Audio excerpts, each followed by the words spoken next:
Yeah, well, I think the seeds of semantic confusion have been so deeply, and a fair bit of that is attributable to the leakage of postmodern slash neo-Marxist ideas from the academy through the media into the broader culture. So you were definitely picking up on some of that when you were interviewing people. And it's not surprising as well that people are afraid, because, well, and this is something we could talk about too. You can pay a big price for being mobbed.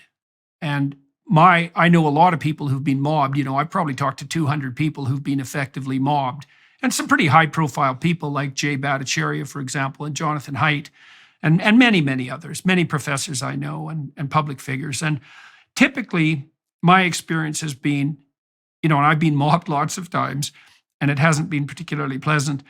My observation of people is that when they're mobbed, they respond to it with about the same degree of catastrophic intensity that you might experience if you were subject to a very, very long, grueling, arduous, and intimidating lawsuit, or a serious illness on your behalf or the behalf of someone that you love.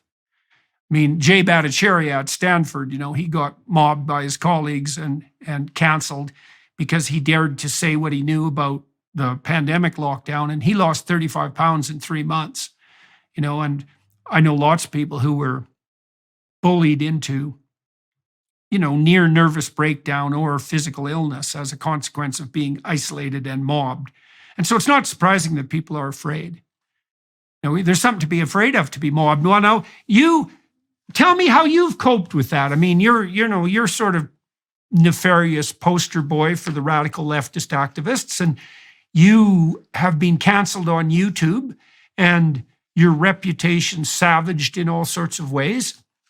You're fortunate because you're with the Daily Wire Plus, and you have a group of colleagues that stand behind you. And so, that's very different than someone who finds himself stripped bare of all his collegial support at a university. But what's it been like being on the receiving end of that?